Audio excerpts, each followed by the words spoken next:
नमस्कार साथियों, welcome to नाम नॉलेज हब। कैसे हैं आप लोग? आशा करते हैं अच्छे होंगे और आप लोगों की तैयारी शानदार तरीके से चल रही होगी। आज के इस वीडियो में हम लोग साथियों वैज्ञानिक प्रगति के पार्ट 2 को देखने वाले हैं। पिछले वीडियो में साथियों हम लोगों ने भारतीय परमाणु अनुसंधान से संबंधित जितने भी फैक्ट्स आपके एग्जाम पॉइंट ऑफ व्यू से इम्पोर्टेंट होते हैं सभी को हम लोगों ने उस वीडियो में कंप्लीट किया था। आज के इस वीडियो में हम लोग दूसरे टॉपिक भारतीय अंतरिक्ष अनुसंधान की जितनी भी चीज़ें हैं सभी को कंप्लीट करने वाले हैं।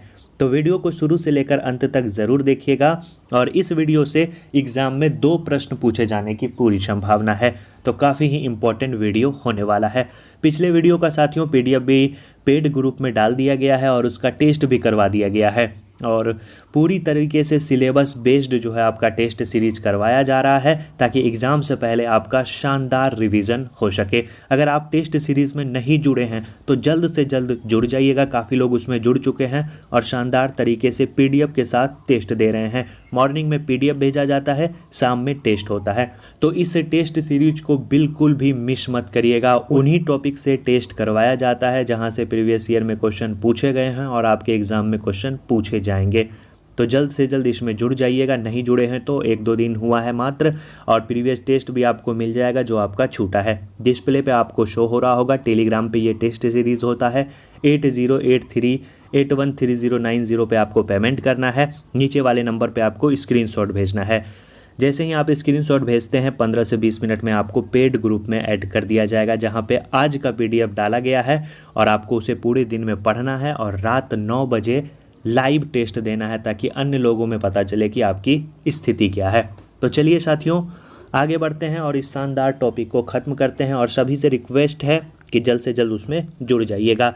आगे कुछ साथियों इसके बारे में थोड़ा सा डिटेल भी आपको बता देंगे कि कौन सा बुक इसमें करवाया जाता है।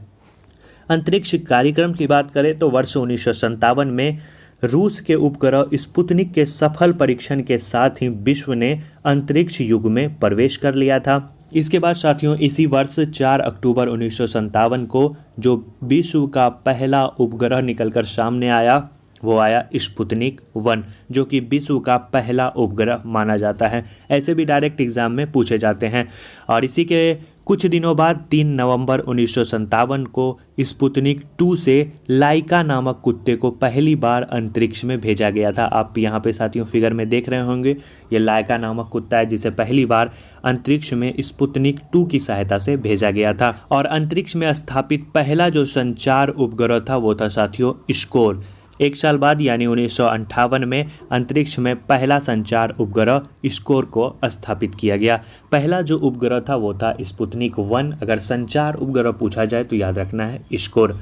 इसी के 3 साल बाद 12 अप्रैल 1961 में वोस्टक 1 से यूरी गागरिन को अंतरिक्ष भेजा गया जो अंतरिक्ष में जाने वाला पहला व्यक्ति था। इसने पृथ्वी का जो परिक्रमा है एक परिक्रमा वो 12 अप्रैल 1961 में पूरा किया था। आप फिगर में देख रहे होंगे यह है यूरी गागरिन जो कि अंतरिक्ष में भेजा गया पहला व्यक्ति था।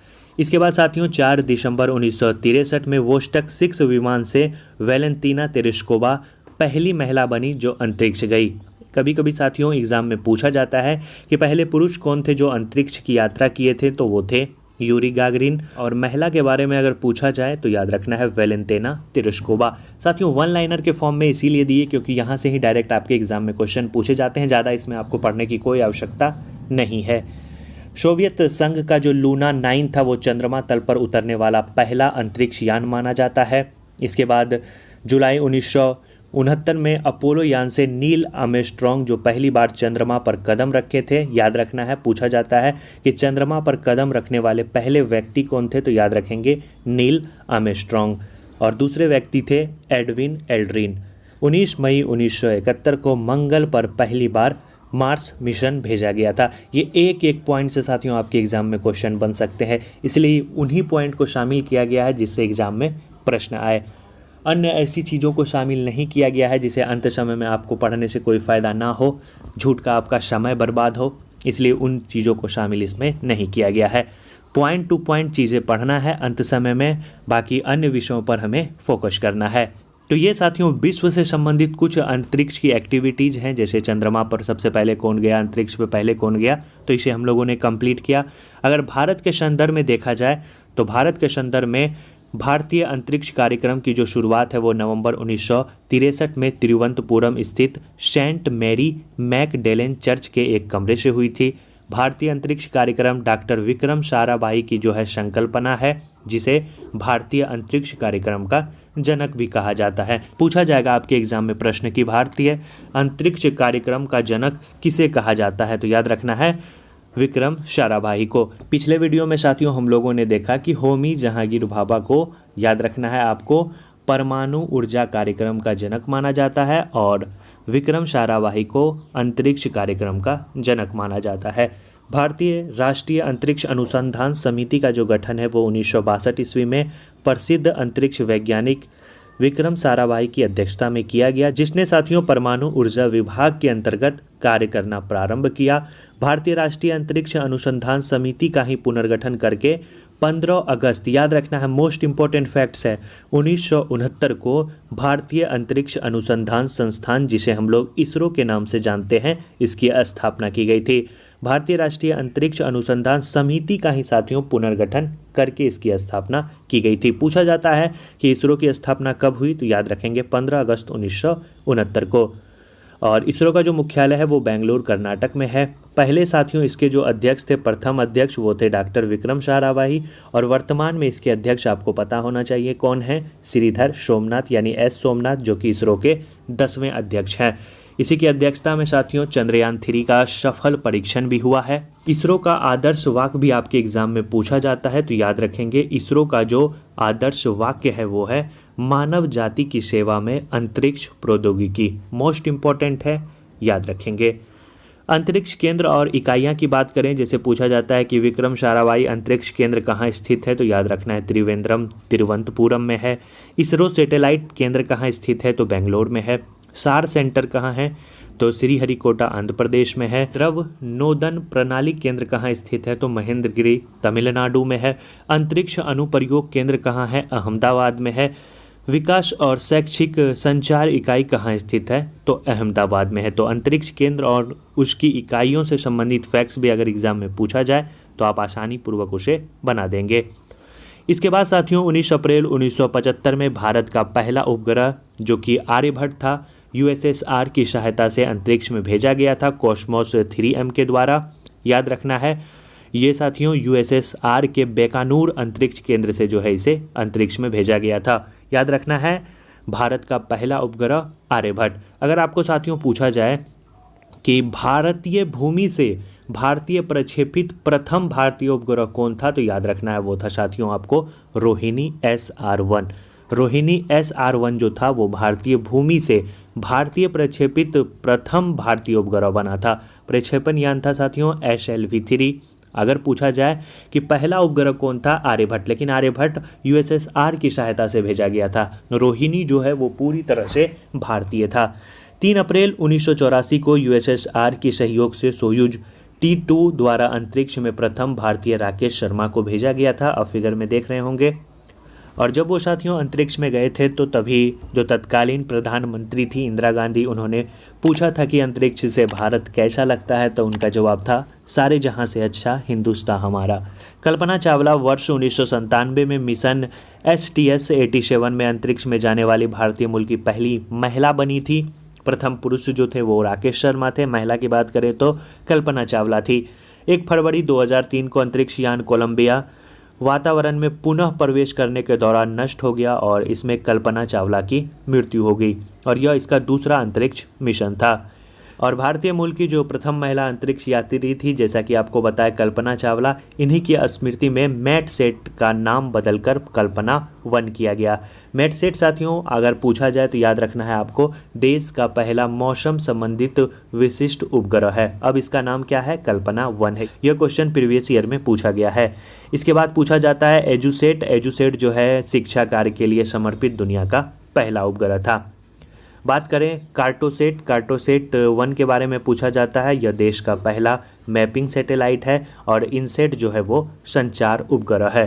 अंतरिक्ष यात्रियों के नाम से संबंधित भी एग्जाम में पूछा जाता है, जैसे यूएसए के अंतरिक्ष यात्री को हम लोग एस्ट्रोनॉट कहेंगे, रूस के अंतरिक्ष यात्री को हम लोग कॉस्मोनाइट्स कहेंगे, चीन के अंतरिक्ष यात्री को हम लोग टाइकोनाइट्स कहेंगे, भारत के अंतरिक्ष यात्री को हम लोग व्योम मित्र के नाम से जानते हैं। कोई भी ऐसा फैक्ट्स नहीं होगा जो साथियों आपको छूटने वाला है। फ्री में शानदार कंटेंट आपको नाम नॉलेज हब पे ही मिलने वाला है। अगर आप किसी से पेड बैच भी लिए हैं तो अंतरिक्ष प्रौद्योगिकी में हम गारंटी देते हैं कि इतना कंटेंट आपको पेड बैच में भी नहीं देखने को मिला होगा। एक एक चीज़ें पॉइंट टू पॉइंट आपको बता रहे हैं ताकि एग्ज़ाम में कोई भी प्रश्न आपसे छूटे ना। अभी तक साथियों वीडियो को लाइक नहीं किए तो ज़रूर लाइक कर दीजिएगा और टेस्ट सीरीज़ में ज़रूर जुड़ जाइएगा, वो आपके लिए काफ़ी ही रामबाण सिद्ध होने वाला है। बार बार आपको इसीलिए बोला जा रहा है ताकि बाद में आपको पछतावा ना हो कि हमने मिस कर दिया, तो ज़रूर उसमें इनरोल हो जाइएगा। न्यूनतम फ़ी रखा गया है मात्र 150 रुपये में। आप कोर्स कंप्लीट तक हमारे साथ जुड़े रहेंगे और शानदार तरीके से टेस्ट भी देंगे। पेमेंट करिए, स्क्रीनशॉट भेजिए और शानदार टेस्ट दीजिए।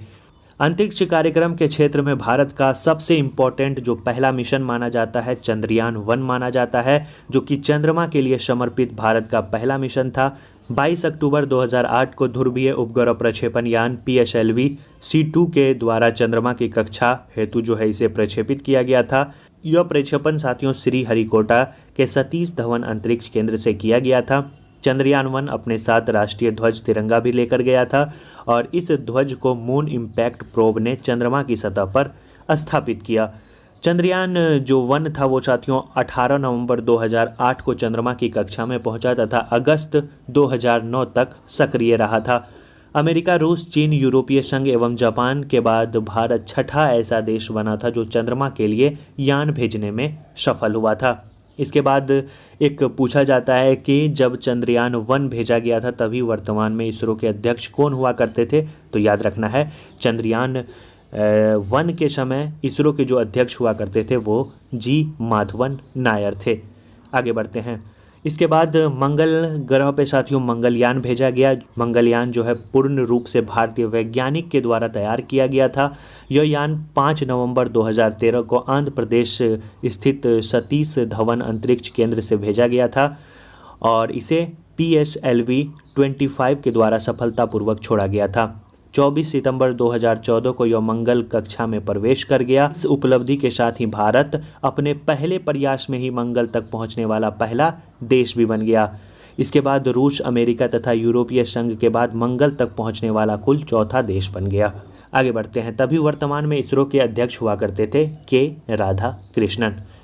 इसके बाद चंद्रयान-2 की बात करें तो 22 जुलाई 2009 को इसे भी सतीश धवन अंतरिक्ष केंद्र के द्वारा जो है GSLV Mark 3 M1 रॉकेट की सहायता से जो है अंतरिक्ष में भेजा गया था। चंद्रयान-2 ऐसा पहला मिशन था जो चंद्रमा के दक्षिण ध्रुव पर पहुंचकर वहां अनुसंधान संचालित करने हेतु लक्षित था। चंद्रयान-2 मिशन के अंतर्गत एक ऑर्बिटर, लैंडर विक्रम तथा एक रोवर प्रज्ञान को शामिल किया गया था। तभी इसरो के अध्यक्ष थे के शिवान, जो कि इसरो के 9वें अध्यक्ष थे। ऑर्बिटर से अलग होकर 7 सितंबर 2019 को चंद्रमा के दक्षिण ध्रुवीय क्षेत्र में लैंड करने के प्रक्रिया के दौरान ही लैंडर का संपर्क जो है वो इसरो के नियंत्रण से टूट गया था तथा यह मिशन भी असफल रहा था। इसके बाद साथियों जो मोस्ट इम्पोर्टेंट फैक्ट्स है जिससे एग्जाम में पूछा जाता है प्रश्न, वो है चंद्रयान-3। इसे साथियों पिछले वर्ष 14 जुलाई 2023 को दोपहर 2:35 पर लॉन्च किया गया, सेम वहीं सतीश धवन अंतरिक्ष केंद्र से। और इसे साथियों इसरो के द्वारा लॉन्च किया गया रॉकेट LVM-3 M4 की सहायता से। कुल खर्च की बात करें तो 615 करोड़ जो है इसमें खर्च हुए। चंद्रयान-3 के लिए प्रमुख रॉकेट इंजन का नाम C320 क्रायोजेनिक इंजन था। चंद्रयान-3 में 3 मॉड्यूल, एक प्रोपल्शन मॉड्यूल, एक लैंडर मॉड्यूल, एक रोवर मॉड्यूल शामिल थे। चंद्रयान-3 के लैंडर में थ्रॉटल सक्षम इंजन की संख्या अगर पूछा जाए तो वो 4 था। इसरो के अध्यक्ष कौन थे और वर्तमान में है भी एस सोमनाथ, जो कि 10वें अध्यक्ष हैं। चंद्रयान-3 जो मिशन है उसका नेतृत्व सी रितु करिगल के द्वारा किया गया था, जिसे रॉकेट वुमन ऑफ इंडिया के नाम से भी जाना जाता है। इसके निदेशक थे मोहन कुमार। चंद्रयान-3 मिशन के परियोजना निदेशक PV मुथुवेल थे। इसमें एक लैंडर विक्रम और एक रोवर प्रज्ञान है, लेकिन ऑर्बिटर इसमें नहीं है। चंद्रयान 3 ने चंद्रमा की सतह पर 23 अगस्त, याद रखना है मोस्ट इम्पॉर्टेंट डेट, 2023 को शाम 6:04 पर जो है लैंड किया। इसके बाद ही साथियों चंद्रयान 3 के सफल लैंडिंग के बाद ही चंद्रमा के दक्षिण ध्रुव पर पहुंचने वाला भारत पहला देश बन गया और यह पूरी तरह से सफल मिशन था। दक्षिणी ध्रुव पर सॉफ्ट लैंडिंग जो है विक्रम लैंडर के द्वारा किया गया। चंद्रयान 3 के लैंडिंग की लाइव स्ट्रीम को यूट्यूब पर सबसे अधिक जो है देखा गया। प्रधानमंत्री नरेंद्र मोदी ने इसी दिन 23 अगस्त को नेशनल स्पेस डे भी मनाने की घोषणा कर दी। जिस स्थान पर चंद्रयान 3 का मून लैंडर उतरा उस पॉइंट को हम लोग शिव शक्ति के नाम से अब जानेंगे।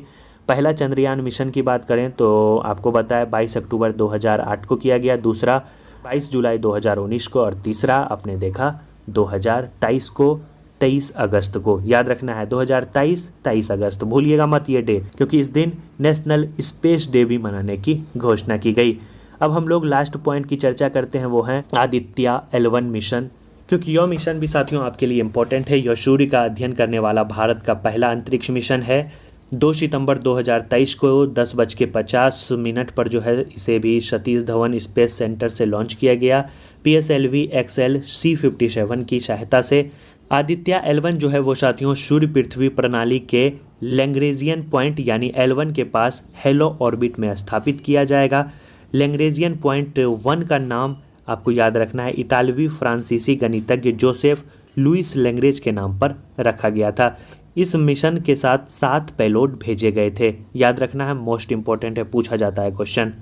अब साथियों अंत में हम लोग देख लेते हैं भारत के 3 प्रमुख रॉकेट प्रक्षेपण स्थल हैं। एक है विक्रम साराभाई अंतरिक्ष केंद्र जो कि तिरुवनंतपुरम थुम्बा केरल में स्थित है।